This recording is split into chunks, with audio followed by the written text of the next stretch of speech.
Welcome to the Healing My Parts podcast, a podcast dedicated to educating and raising awareness about dissociative identity disorder, also known as DID.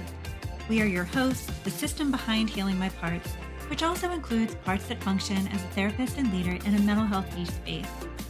We'll be sharing tips and tools that have helped us and many others, while also sharing insights from our own journey of living with the condition. We'll also be hosting guests for conversations to help educate, dispel myths, and most especially help those living with dissociative identities and professionals who treat the condition. Thank you so much for tuning in. And now, let's get healing.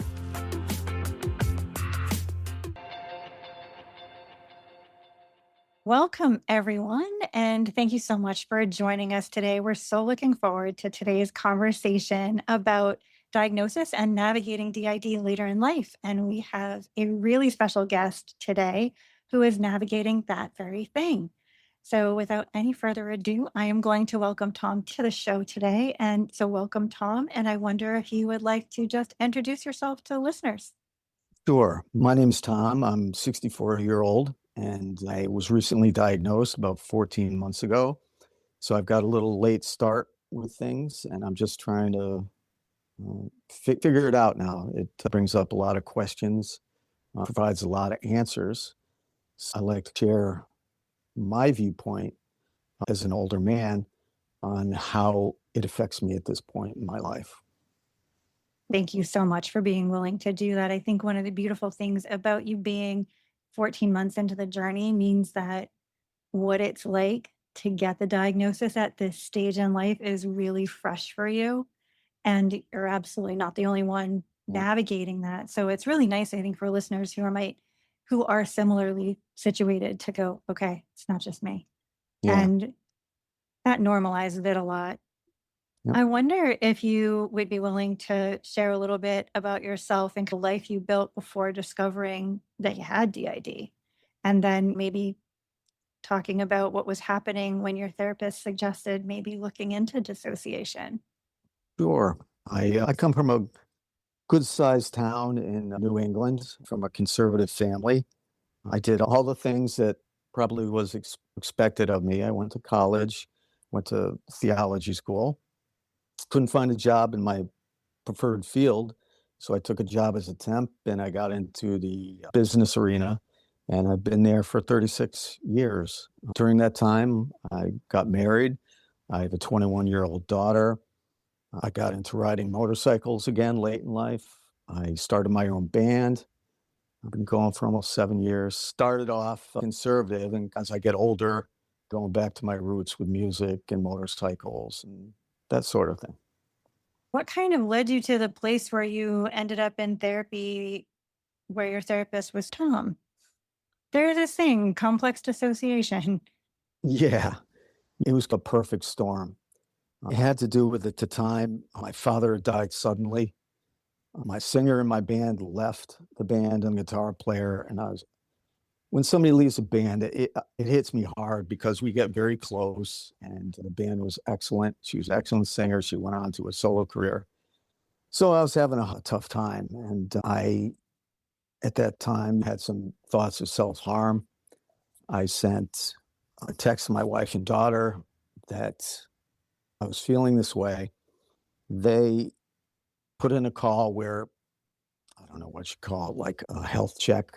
And they showed up, and I had no idea that I sent a text. And I had no idea why they were at my house. And they took me to get checked out. And the whole time I'm saying, why are you here? What's going on? And I had no clue. And when I came back the next morning, my wife and daughter said, yesterday you sent this, and this is why they came over. And I'm like, I don't remember that. I'm not a big drinker. I had a couple ciders that night by the fire, but I wasn't drunk. And I'm like, why don't I remember this? Why don't I remember it? And in hindsight, it all makes sense. But at the time, I had no idea what was going on. And so after that, I met with my therapist, and we were talking, and She says, look up front stuck dissociation. I'm like, okay.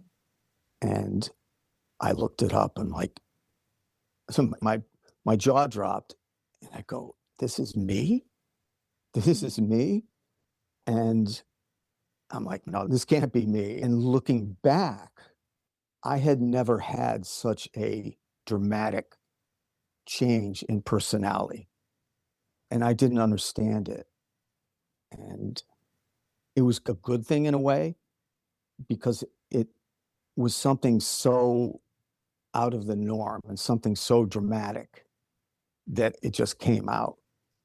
And that's when we started having discussions about disassociation and OSDD, DID. And I kind of figure like right now, I've been at my age and after this, I was been giving like the answers to a test and I apply that back to the things in my life and especially this. And oh, okay. Yeah, now I understand why I didn't understand, why I was acting so out of character. And that's when it really hit home with me.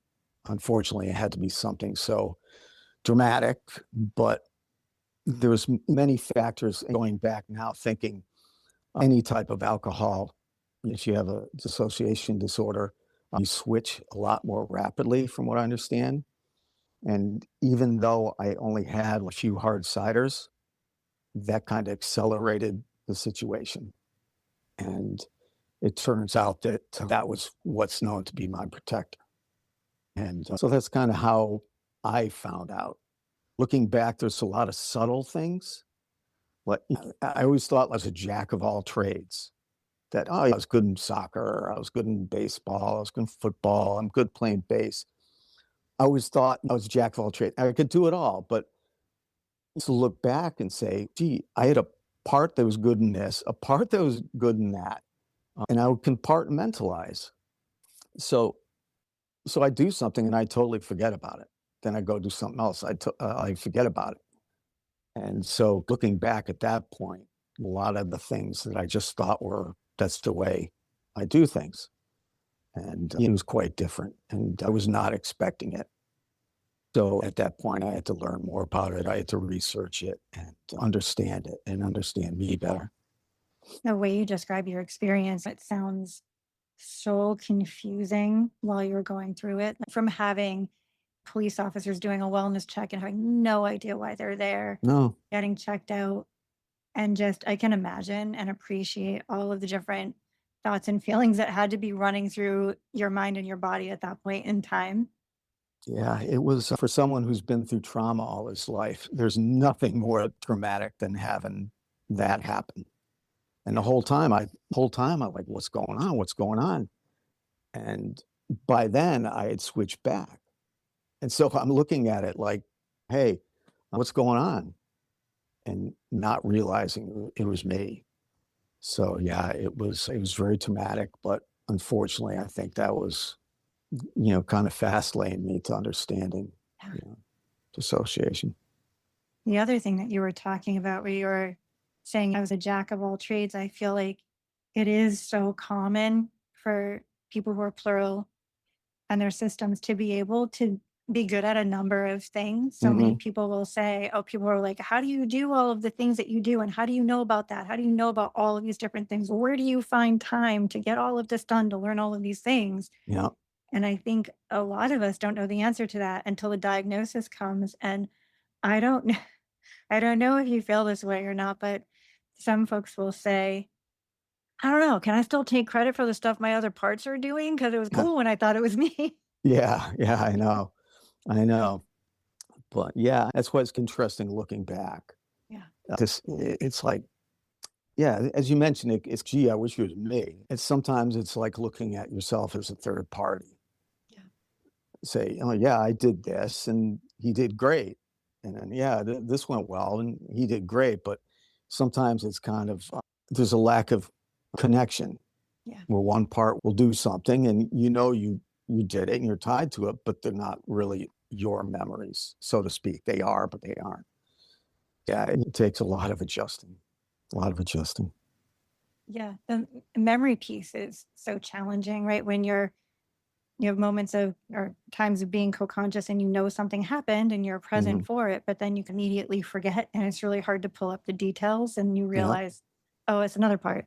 Actually, that was responsible for the majority of that experience, and that's why I don't remember. yeah, yeah. I see it on a daily basis. One part of me, I live in an old Victorian farmhouse, and when we moved in, it needed a lot of updating. Now, mind you, I'm a musician. Like, I am not a carpenter. I am not woodworking or metalworking. That's not me. But part of me is because I renovated the house, and but now when I look at it, I'm like, oh, he did a good job. I like what he did, and it's strange for me because his body did the job. I did all the work, but the core person of me is a musician, not a carpenter. And sometimes it's good things happen, but I wish that there was more of a connection between what my parts do and what the core day to day me does or Yeah. remembers. I think emotionally that's really hard for people to navigate because it's something that does come and can come over time as parts learn how to communicate differently and share time in the body and share consciousness and chronology and all kinds of things, but it takes Hmm. time. I think back to we had the I had the honor of having another conversation with you prior to recording today. Yeah, I remember you talking about I wish I'd known about this sooner yeah, and kind of the grief that comes up with that. yeah. I went 64 years thinking life was one way, and that includes successes, failures, things that could be character flaws. And 64 years old, getting towards retirement, I'm kind of at the end stage of my life. And to look back now and have this valuable information, it's man, if this happened when I was 30, when I was 40, how different life would be to know this. And now at this stage, it's like the clock's ticking. I don't have the luxury of having 30, 40, 50 years to learn it and to be able to be happy and to understand it. I'm 64, I still got life in me, but still, it's a little different at this age to have to reevaluate 64 years and move forward with a totally different viewpoint. Yeah.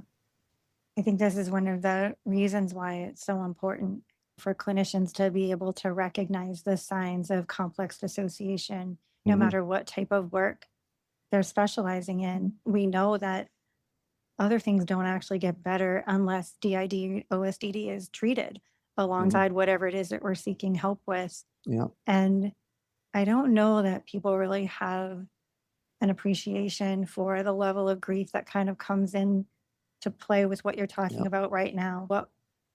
What could it have been like if I knew this 30 years ago? yeah. Yeah, it's you're dealing I just give you a background of my childhood. I was the only boy. There was a lot of neglect. There was a lot of verbal abuse, and I was bullied tremendously. And I'd go to school, be in fear of going to school. On the way to school, I'd get beat up. I'd get into school. Was I going to get beat up in school? And then when I went home, I had to go back into that atmosphere of, am I getting bullied at home too? It was like I always considered myself like a rabbit. I just figured if I'm quiet and I don't move, no one can hurt me. And to be under that much pressure, to be on a never ending stress of being at school and stress of being at home and having no out, no relief, and year after year. And I don't remember anything up through elementary school to probably junior high school till about 12 or so. And I thought that was normal, that I don't remember my childhood at all. And I was I was blessed to find a therapist that was well versed in trauma, well versed in dissociative disorders. It just chokes me up because the universe. So That's okay. just the universe brought her into me. Yeah. And I had the right person at the right time. Sorry, I get choked up, but I I mean, was, that is a gift, right? it's what are the odds of my old therapist thought that I should go to someone who knew internal family systems. She didn't tell me why. She had a child and she had to cut back her clients. And she's telling me, this is the type of therapist you need. She didn't explain why, but she obviously knew. And I was looking around. I had a couple that didn't work out. And then I found my present therapist. And I was lucky that she's so trauma informed and she reads a lot and she understands it. And she understands why. She saved my life, literally. What a gift. It was a gift.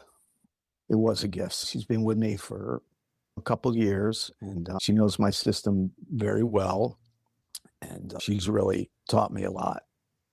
Getting the right therapist who's really trauma informed and understands dissociative disorders is so important because all my life, you got anxiety, you're bipolar, you're depressed, you get handed around. And then they tell me I have treatment resistant depression. So I go and I get Spravato treatments. And that's when she came in. She's like, get off. It does help to a point, but it was like I was doing that for like 2 years and it was diminishing returns. And she says, you know what? Get off it, let your brain heal, and we'll start from there. And not saying it doesn't help people, because it did. But she's like, I don't believe any depression is treatment resistant. And once we got into the parts work, my depression went up. I recognized it, why I was getting depressed more, that was a part that was getting depressed and how to deal with it.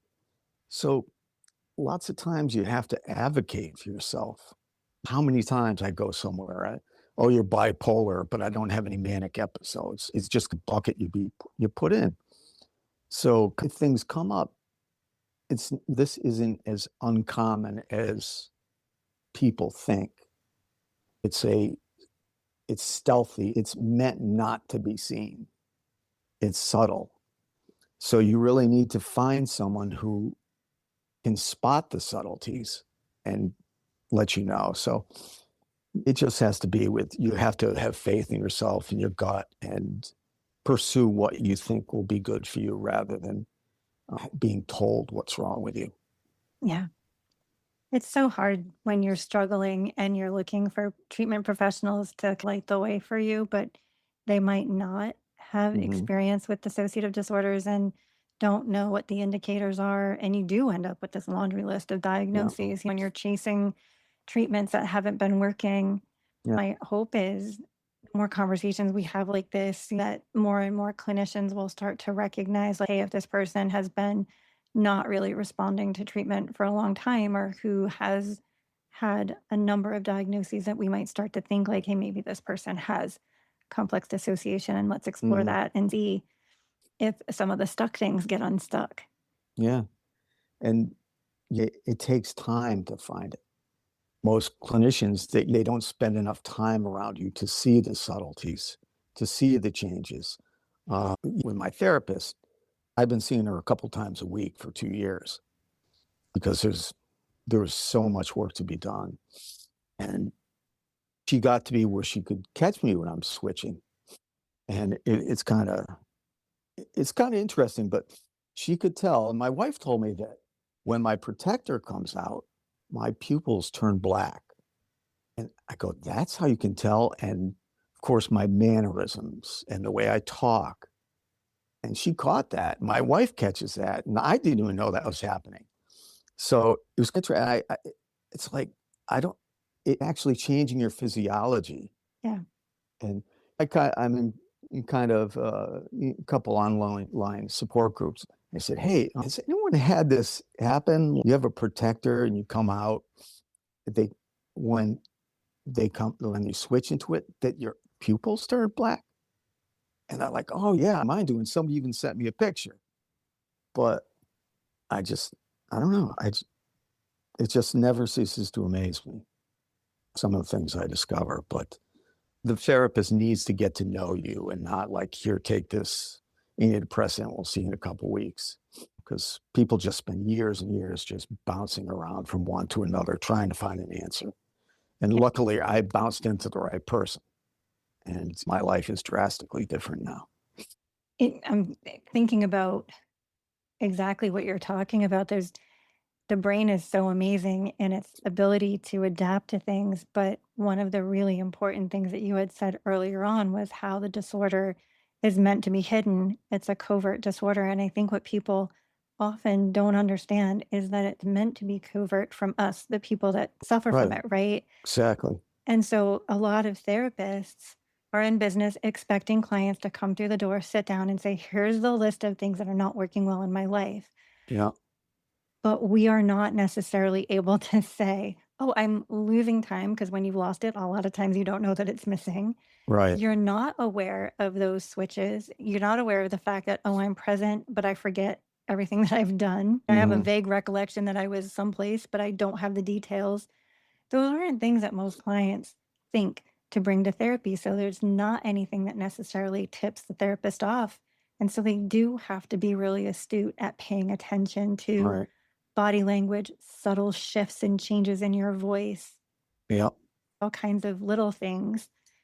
Yeah. And most of the time, switches are subtle. It's not some of these Hollywood movies, and there's a whole stigma to all that, but it's not Yep. these dramatic switches like a tone of voice, a taste in music, a subtle thing that you really wouldn't think too much of.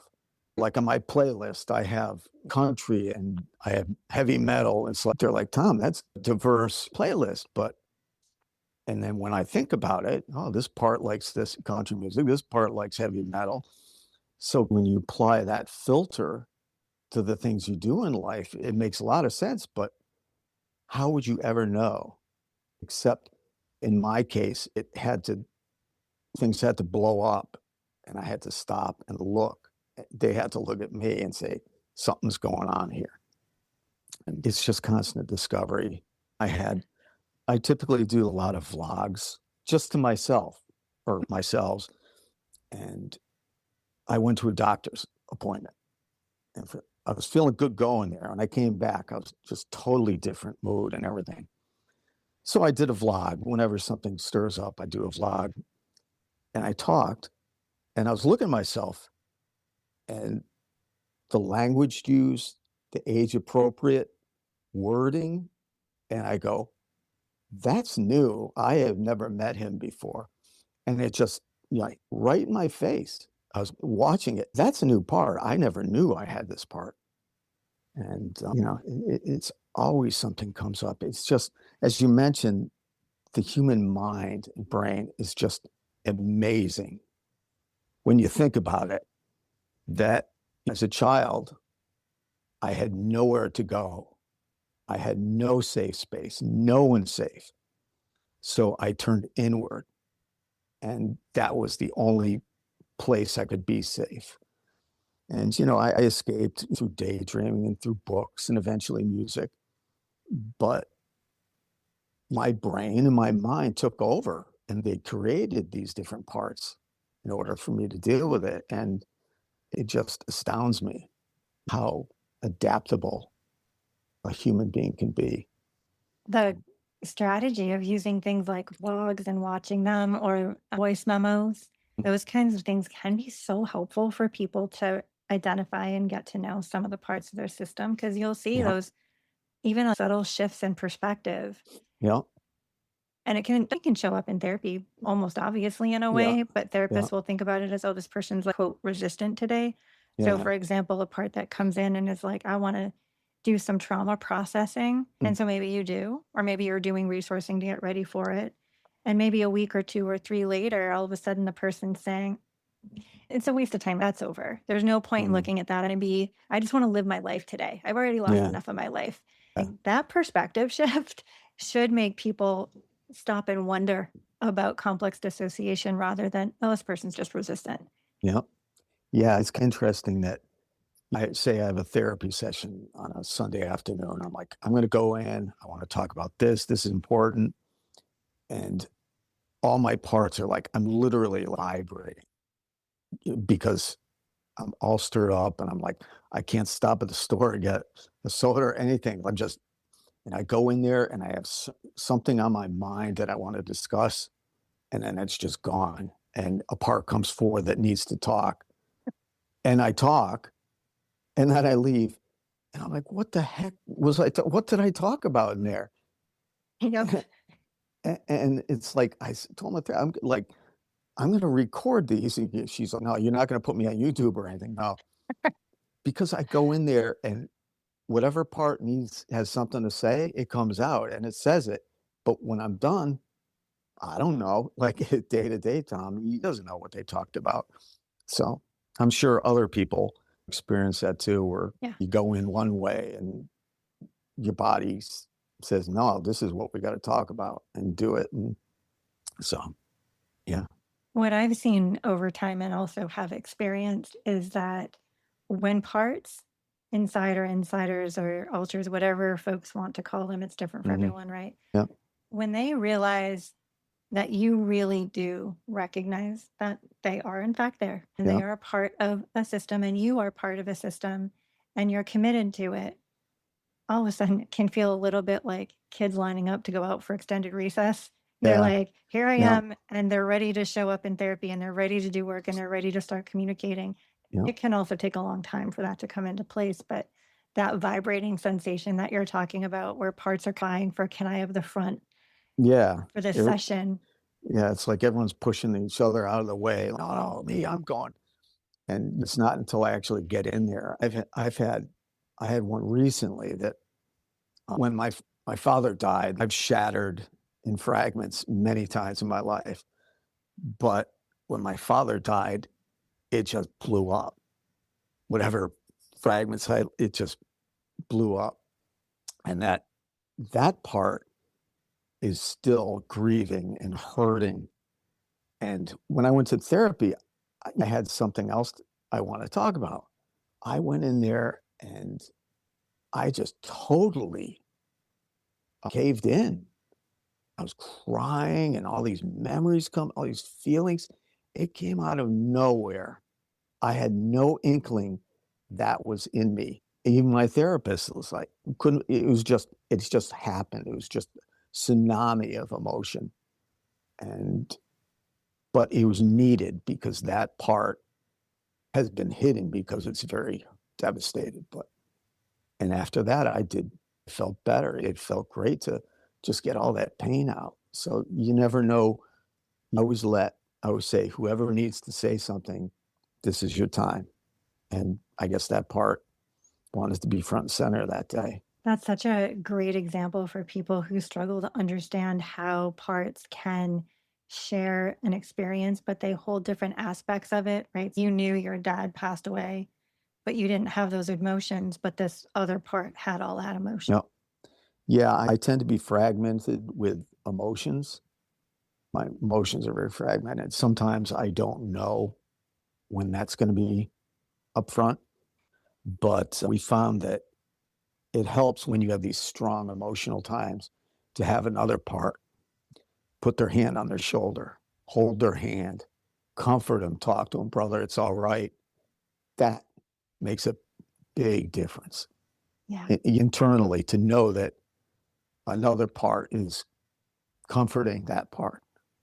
And Yeah. I did that in that situation, and it was very calming. It helps so much. I think when people really understand how the mind works, where the inner world is very real and what Yep, happens to parts inside is very real. yep, So being able to have those alliances and caretaking parts is so important. yep. Yeah, also with younger parts. Recently, I got into schemas. Yeah, I took taking the test, and unfortunately, I'm like 11 out of most of them. But because of my childhood, abandonment is huge, huge. I don't want to get into it, but basically, when I cried, I stopped crying because no one came.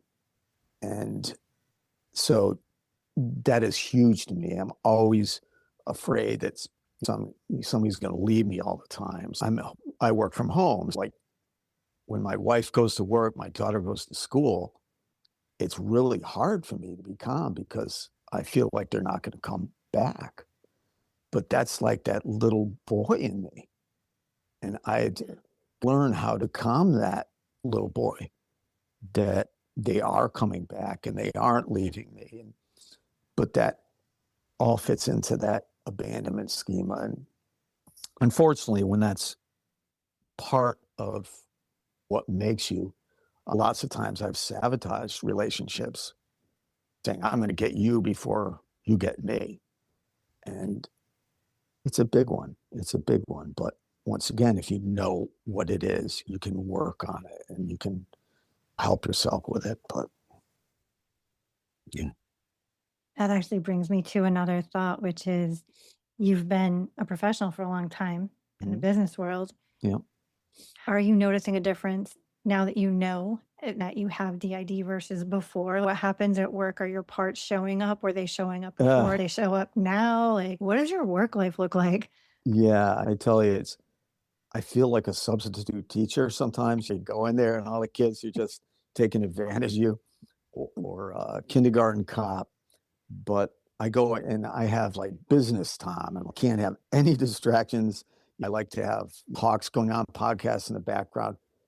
So I get to about noon and all my, that vibrating, like I'm gonna burst through my skin and it's settle down. This is how we make money. This is how we keep roof over our head. Just calm down a couple more hours. And it's always like between 11:30 and noon. The parts just get, all right, I've been patient this whole time. Come on. I deal with it. Okay. So I'll go out in the yard. I'll take a walk around the yard, or I'll pick up my guitar and I'll play the guitar. And actually, for the young ones, I started to go to my daughter's room and I get one of her old books that she had when she was little. And I'll literally sit on the bed with the cats and I'll read the story. Those are little things to calm my younger parts down in order for me to get through the final hours of my days. And I have a part that's strictly business and I have to focus. It's hard because sometimes I'm being tugged in different directions, but it's a struggle. And sometimes the wrong part shows up for work and doesn't know what they're doing. And the boss my boss is like, Tom, you've done this before. How can you forget how to do this? Oh, yeah.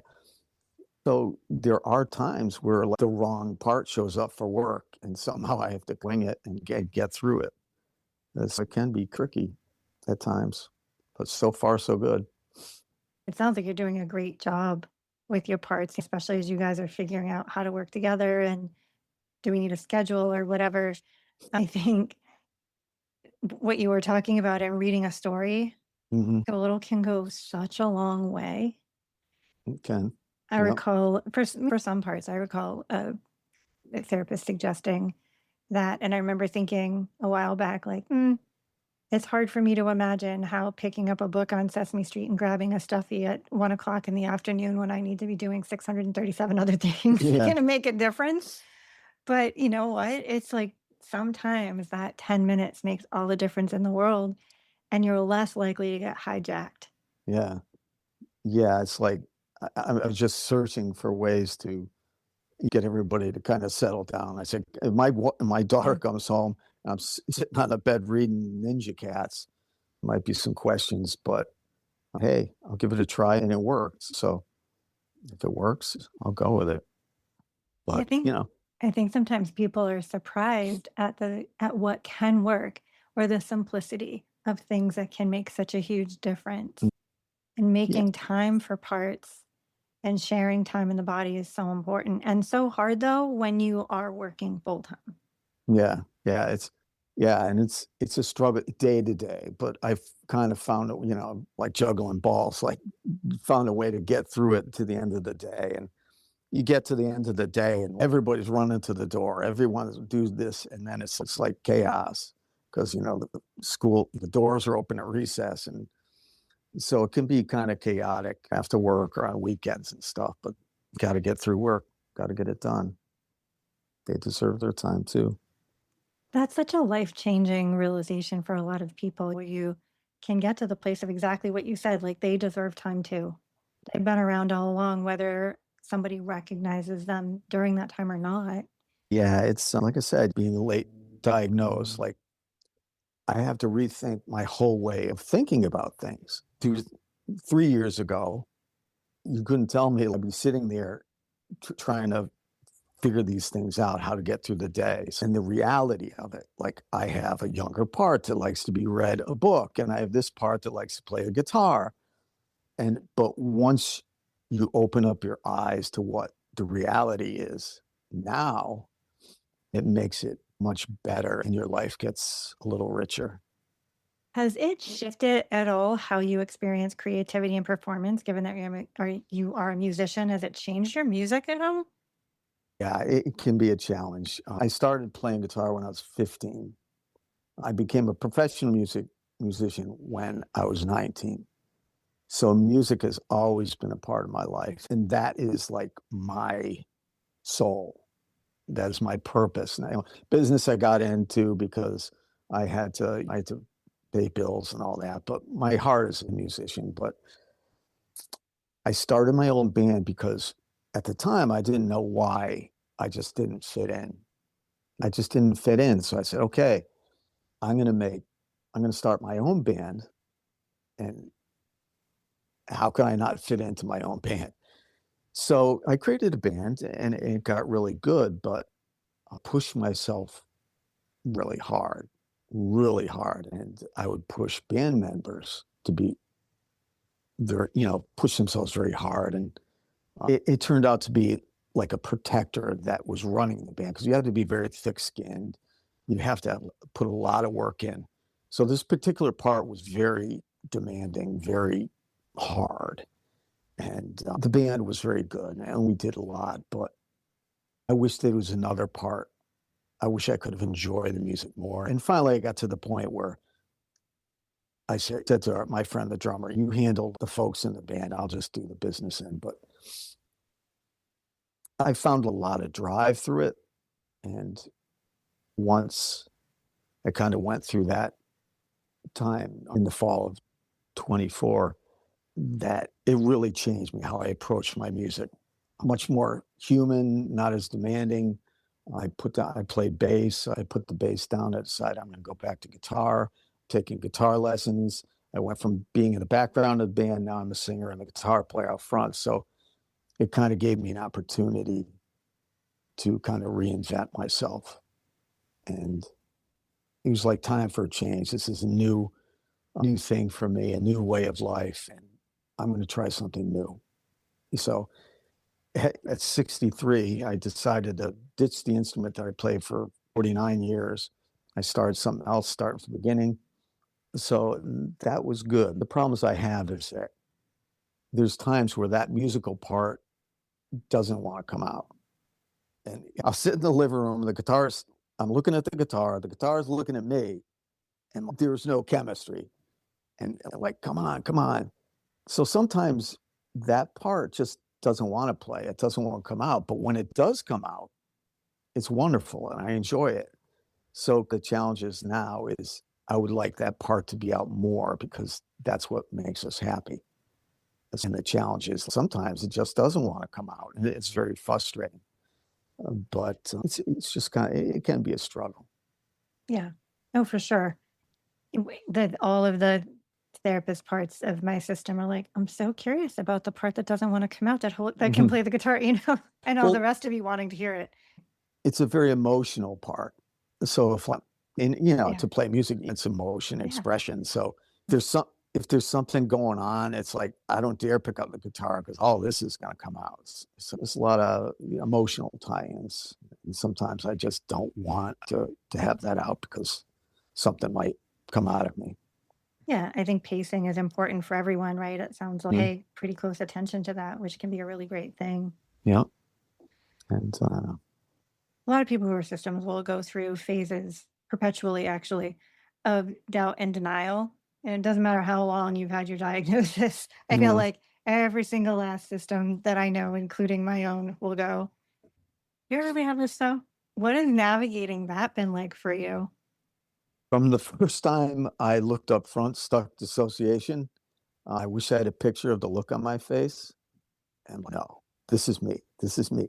And true to living up to the term doubting Thomas, I've totally carried the banner on that. That y- I guess I'm still, I guess from what I hear, denial is part of the whole dissociation part. It's so covert and it wants to be in the background again. So denial is not, that's not me. I don't have it. It's just maybe I just did something I forgot about or whatever. You're trying to rationalize it. And then something really happens and I can't hide this. You kidding me? So at least in this stage of my to learn to cope and learn my system and all that. I have my moments, and then I have my moments where it just hits me in the face and say, "How can you deny this?" And but yeah, I think it's just an ongoing process, and I kind of wish I was younger because I would have more time to come to grips with it. And but I don't. I'm at 64, and this is the way I am. This is. It's not like I woke up one morning like you have the flu and say, "Oh, gee, I've woke up and I have OSDD or DID." No, this has been with me my almost entirely my life, and it's not nothing new. It's part of you. It's just you were just unaware of it until the clues and the events started to pile up. Yeah. So it's just hidden in plain sight. No, But absolutely. you know, yeah, it's only normal to second guess it once in a while. But I'm not sure why it's not a diagnostic criteria. I've literally have never met a system who hasn't doubted it, who hasn't at some point in time said, "Am I just making this up? Is this real? Do I?" No, I don't have that. That doesn't. Yeah. yeah, yeah, there's times like when I drive, I have a part when I drive. I call New York because I start swearing at people and driving the car in a New York accent.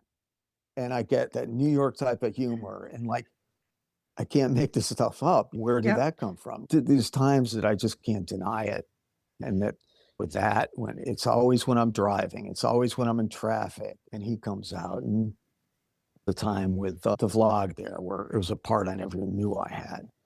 And just for one more example, it's I always had this part that was kind of in the shadows. Never quite came out, but it seemed to be really kind of pushing its agenda.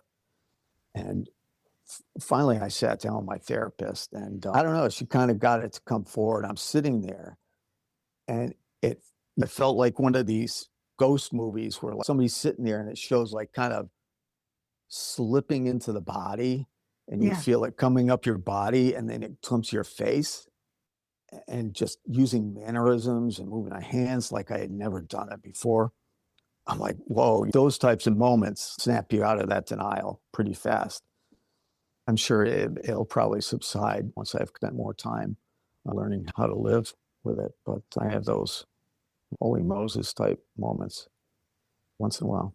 I think those are really helpful, to be honest, because when we get into the spaces of doubting whether or not we have the diagnosis, those are the moments that we usually end up kind of stuck.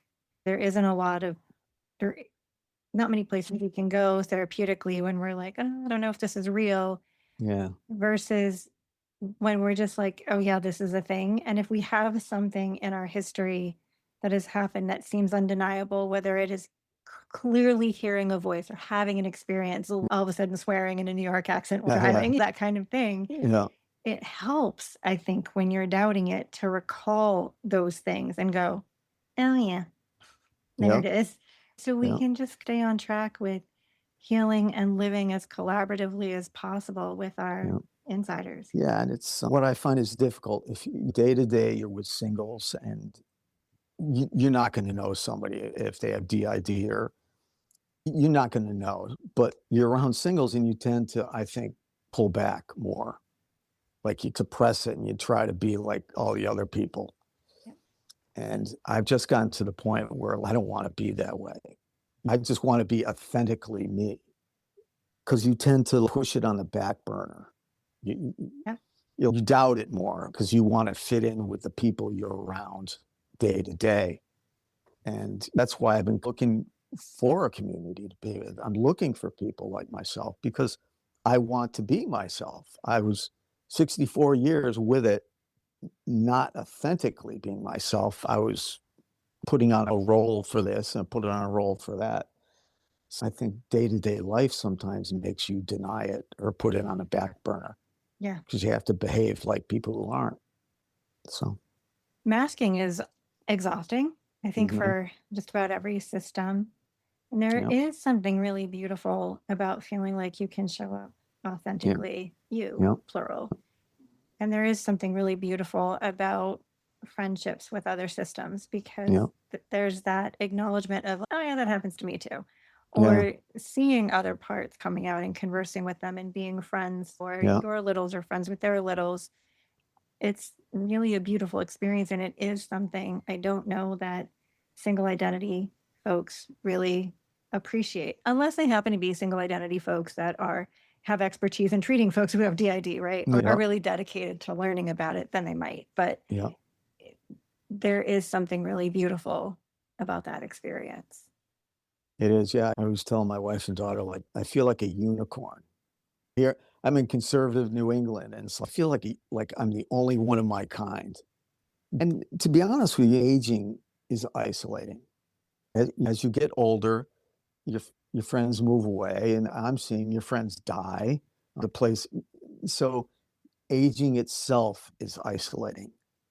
But when you have DID or OSDD, that's a whole nother level of isolation Yeah. because not only is your community and your world around you as far as people going is declining, but Yeah. you're not connecting with the people like yourself.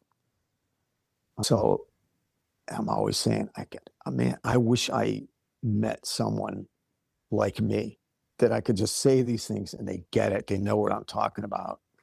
And it's so freeing for me to be on your podcast and say these things. It is so cathartic for me because I've been just waiting for this opportunity to speak to people like myself where I can just be me and not be Tom at work or, Tom at martial art. You just be me.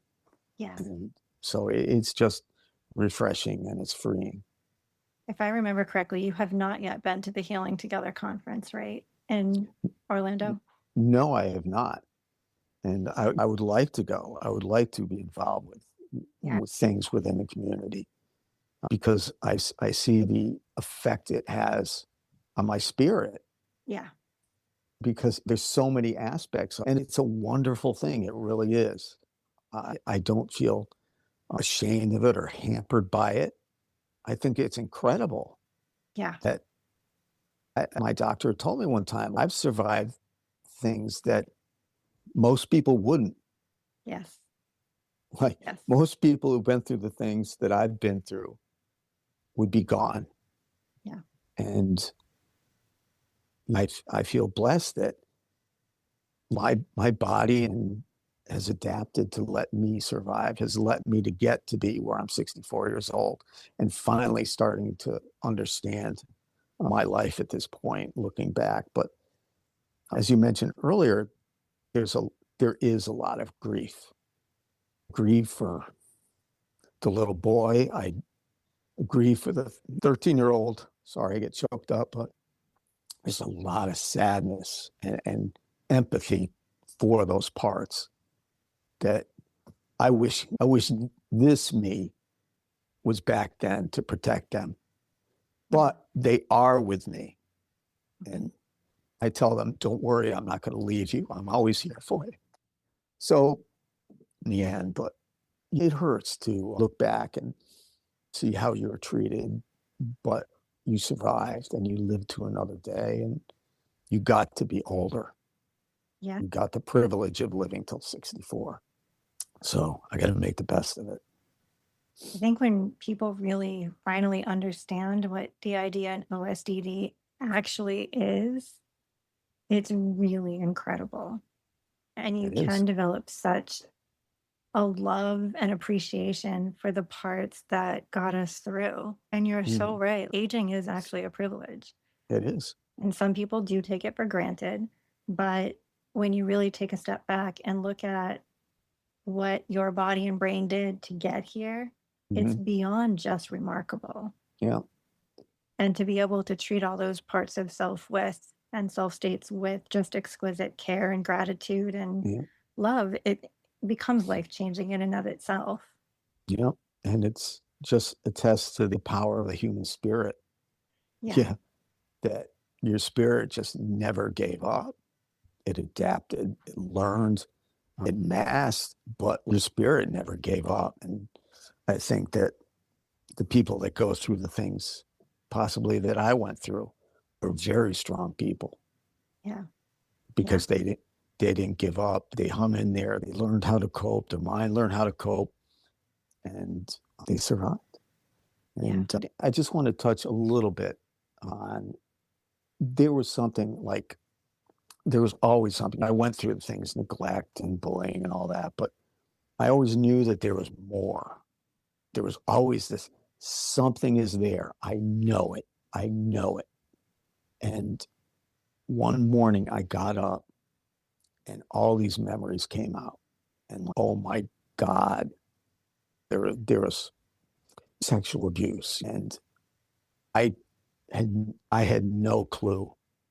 I had Yeah. no clue. There was just memories, like little bits and pieces. And like I know that there's something in there. And I could not, my body would not let it go. And then all of a sudden it came out and oh my God, what am I going to do with it? And this was fairly recently, and it's still something that I'm not quite sure how to deal with it, but it all makes sense now. And my body did not want to give it up. My mind did not want to let me know. And it's just sad. It's just Yeah. sad. Just when you think you understand it, and then something like that comes out, Yeah. and it just you had no idea. And so I haven't quite got into that yet. It's a heck of a lot to deal with, but I'm sure it will be healing for me to deal with that as well. It's painful, right? And in a way that sort of defies words. And the healing process is really hard, but it's also a gift. I Yeah, think throughout the process of it, there's even more, if that's possible, of a tremendous appreciation for the parts that navigated all of that so that we could still go on and do other things with our yeah, lives. yeah. It's There's also just, something really precious about the littler parts, even in today. So if you go somewhere beautiful, like inviting them to look out through yeah, your eyes to experience the world today to see like, and the good news is we really did get out. We really did survive. yeah. Yeah, I like my little parts. I'll sit down on the guitar and show them how to play guitar and things like that, or show them around the house. And you have cats, and these are the cats and the dog, and just introduce them to some of the better things in life, like pets and home and guitars. And or outside, you have to take in the good stuff now, seeing the bad stuff. Yeah. The more good stuff we can offer, the more healing it is for some of them, for sure. Yeah, yeah, it's true. You at one point had also mentioned that being a man with DID was also isolating in its own right, in addition to being older in life. Yeah, Could you share a little more about that for folks? sure. It men struggle with emotions as it is, and there's such a stereotype as far as expressing emotions in general. And when I was diagnosed, I'd go books and I go on YouTube and look. And the majority of the information I was getting was mostly from women. Yeah. Once in a while, there's some great male therapists that are educated in it, but I'm like, what about me? I want to find someone so I can get his opinion as being a male, what it's like for him, and maybe I can learn something. So this is dissociation disorders is not gender specific. It applies to male and female. So it's not a matter of that. It was just I was looking for some way to deal with specific male issues. Yeah. And I just found there's not a heck of a lot out there. At least I haven't discovered. There may be that I'm not aware of, but it was where I felt it was important to come on here and talk about it. That not I'm not only an older male that has this, but I'm also a male that's speaking out about it. I can't speak for other men. Maybe they feel it diminishes them in the eyes of other men. But at 64, hey, I got to let my true colors come out and just put it out there because time's a wasting. If there was a man listening now who maybe just got diagnosed 2 months ago, what would you want to say to him? And say to them, um, I would say that it's okay to feel overwhelmed. You're diagnosed and you were living life one way. And all of a sudden, the therapist came in, doctor came in and said, you have DID, you have OSDD. There's going to be shock as a human. There's going to be a shock, not that it's a terrible thing. It's that it changes your worldview, like on the world and on yourself and your relationships. So it's okay. It's okay to be overwhelmed. It's a lot to take in. And like grief, they say, in order to heal from grief, you have to move through it. Yeah. And it's the same with trauma. In order to get through trauma, you're going to have to deal with some very strong emotions. You're going to have to talk about circumstances that are very uncomfortable. And I think maybe some men are reluctant to unearth those feelings and talk about it. But really, the only way to heal from trauma is to go through it and experience it and be around capable providers and supportful friends and family. So don't ignore it.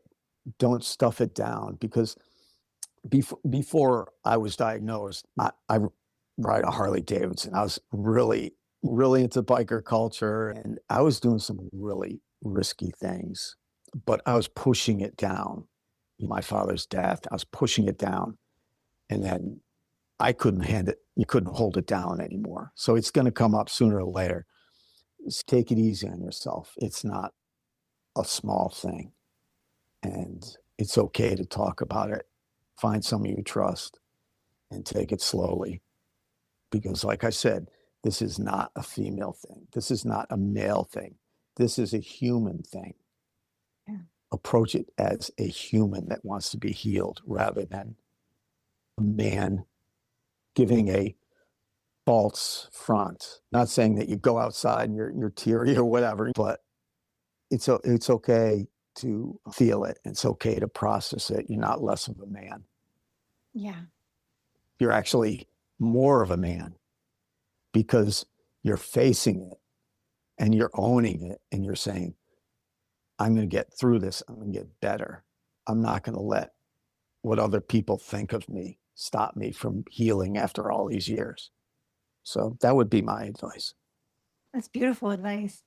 It's so difficult, I think, at different points in the lifespan to come to terms with the fact that what other people think really isn't any of our business. No. And ultimately, we can get stuck worrying about it, but we still have our own lives to live. Yeah. Yeah. As you get older, you slowly start not caring. Okay. I've had tattoos up to my elbows. You couldn't see it through work. You couldn't see it. But as I get older, they've started moving down my arms, and now I have full sleeves. And I still work, but it's like I don't care. I don't care if my boss, my coworkers see that I have full sleeves. As you get older, the small things don't matter anymore because you've burned it all the way down to the essentials. What's important for me is the care of my animals, the care of my family, the care of myself, and the care of other people. Yeah. In the end, that's when I go, I'm not going to be able to take my guitars with me, although I probably would like to, but it's human to be human after wearing so many masks for so many years. So you just kind of boil it down to the fundamentals as you get older. Yeah, it's so true. Speaking of fundamentals and getting older, for somebody who is, whether they're male, female, non-binary, doesn't really matter, diagnosed as a system, and they are older in life. Thinking about our conversation today, what would you like them to take away from it most? Or maybe there's something you haven't said yet that you would like to impart to them. To believe in yourself, I think. I love that. That to believe in yourself. And if you've got, go with your instincts. Like if you're feeling that this is possibly something that's affecting you, go with your gut and find someone that knows, and don't go 64 years like I did and have your life blow up. So if any of these things are relatable, look into it. Find someone who deals with that particular thing. It's not a death sentence. Actually, you can live a much richer life no matter what your orientation is. It's not a character flaw. It's not an illness. It's a trauma response. Yeah. It's a trauma response. It's not like getting the flu. It's just your adaptation to trauma. And advocate for yourself. Don't let doctors tell you what you are. And you know what you are, and you know what you do. So if any things that we've talked about strikes a chord deep inside, then investigate it and save yourself years of questions and doubt. And yeah, that would be my advice. Great advice. What gives you hope these days in your own journey? Me hope.